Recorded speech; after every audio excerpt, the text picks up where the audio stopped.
Saint Teresa of Calcutta was quoted as saying one time, "Not all of us can do great things, but we can all do small things with great love." I have to believe that in saying those words, she was inspired by the readings that we just heard here this morning, the reading from the book of Proverbs and the parable that Jesus told in the Gospel of Matthew. Because both of them, both those readings, as well as what St. Teresa was saying, focus on the fact that we are called to be faithful and to do in a loving way the small things that are part of our life. God challenges us to do what we're called to do, not to look for the great exposure, but simply to do what we do, but to do it with great love. In the Catholic tradition, such small matters constitute a part of what we would call the duties of state. It doesn't mean the state as in government, it means our state of life. Whatever our state of life is, we are called, we each have duties to do, to perform in that state. We are called to do them with great love. My state involves the fact that I am a priest. That's my role. As such, the duties of state for me, if I'm to do my job, live out my calling, my duties involve praying, living simply, teaching, preaching, celebrating Eucharist, and being open to the needs of our people. Now, if you, and all of you have a role, if you are a mother or a father, if you are a grandparent, if you are a neighbor, if you are a person of faith, a Catholic, if you're a liturgical minister, or if you're a member of the women's groups here in the parish, or the Knights of Columbus, or the Vincent de Paul Society, it doesn't matter. All of us have a role to play, which I believe God calls us to. And those roles may change. I mean, when you were a mother or a father, well, now the kids are grown probably, and those roles don't last anymore. But the role of a spouse certainly continues. Other roles we take on. Each of them has duties. And our call to holiness involves doing the ordinary, day-to-day things extremely well. In the book of Proverbs that we read from this morning in the first reading, what we read was part of a larger poem. It's called an acrostic poem.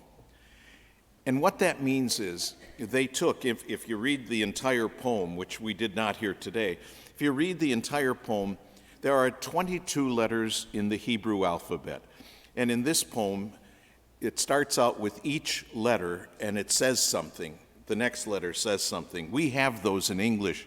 If you recall the song Burl Ives made popular many years ago, Mother, a word that means the world to me. Do you remember that? It spells out M-O-T-H-E-R. M is for the million things she gave me. I won't bother singing it. O means only that she's growing old, which perhaps pertains to us. But anyway, that's an acrostic poem. It's one line, one letter, and then it spells out something. Well, in the book that we read from in Proverbs, it does that about an ideal wife. Now, granted, most of the things it praises her for, if you're a wife or a mother today, you probably don't make wool and apply your fingers to the distaff. But at that point, those were the duties of a wife and a mother.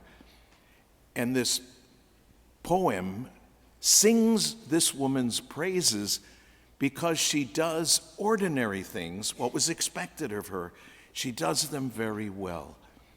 And it calls her not just good, but valiant. A valiant woman, not because her name appeared in the Jerusalem Times, but because she did quietly the ordinary things, but in a most extraordinary way with great love. In the gospel, Jesus reminds us that we will be judged on how well we live our lives. But it begs the question, how are we to live our lives? I remember when I was in grade school, one of the nuns that taught us in the earlier grades, 3rd, 4th grade, used to always ask us, boys and girls, now if somebody came and martyred you or threatened to martyr you if you did not renounce your faith, would you have the strength to be martyred on the spot? And we'd all sit there with fear and trepidation saying, God, I hope not, But what I found out is God never has asked me to make that choice. But what God has asked me to do back then as a student was to be a respectful student, to be a good student, to honor my mother and father. Those were the things that God was asking me. And if I did them well, I would be judged well. He wasn't waiting for me to make the big name in the sky, because in fact, I've never had that opportunity, and I don't think I'd want it even if I had it. We are called to be faithful in ordinary things. That's what we're called to. You might have wished as a young person, because I was a chaplain for a while, for some years, in a Newman program at the university up in Minnesota. And you'd see these kids, and they'd have these dreams of they were going to do all kinds of things and stand the earth on its head. And I never said anything, but I always thought, come back in 15 years, and you're going to be, hopefully, very thankful that you're a good father and a good husband or a good wife and a good mother. We're not all going to have our names printed in the stars. Now, the first two servants in the gospel are much like this valiant wife portrayed in the book of Proverbs. They're faithful in small matters, 5 talents, 2 talents, and they work with those talents. They use them well and are able to produce results. Now, the third servant is also entrusted with small duties, but he, it's very clear, is slothful. The guy's lazy. He buries the treasure. And then he has the nerve, when the master comes back, to cast slanderous things at the master, like it's not my fault. You're the one who tries to reap where you don't plant. He's pushing it all on the master. Unfortunately, I and you probably have met many people like that too, that blame it on somebody else. It's somebody else's fault. Well, it didn't work for him, and in the eyes of God, I don't think it'll work for anybody nowadays either. But I believe that the real hero in this story that Jesus tells is the second servant, because he's sort of ordinary. He epitomizes ordinariness, like so many of us. I mean, I hate to pop your bubble, but we are ordinary, okay? That's just a fact. We are ordinary. And there's nothing wrong with that, because that's the way God created us. But what God does expect is for us to do the things in our ordinary lives, as St. Teresa said, with great, great love. Nothing we do probably will make the headlines. We won't make the who's who. We won't be famous. But the second servant, what makes me think he's the hero of the story, is he's not jealous of the first servant who got more talents than he did. He didn't say, oh, if only I had his talents, I'd have been better. No, he just takes what he's given and he works with that. He just does what he can. And in the end, what's intriguing is that he gets the exact same blessing, the exact same reward as the first guy. They are both welcomed into their master's joy. The message today, and I've been reflecting on this all week, is to focus on the duties of our role in life and doing the small things that we might even overlook or not even think about, the small things of our ordinary lives, but to do them with great, great love.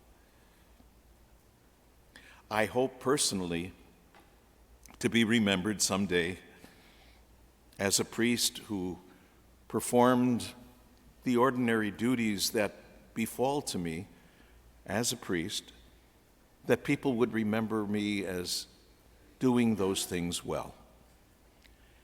The Pope has never called me and said, Bill, you're doing a great job.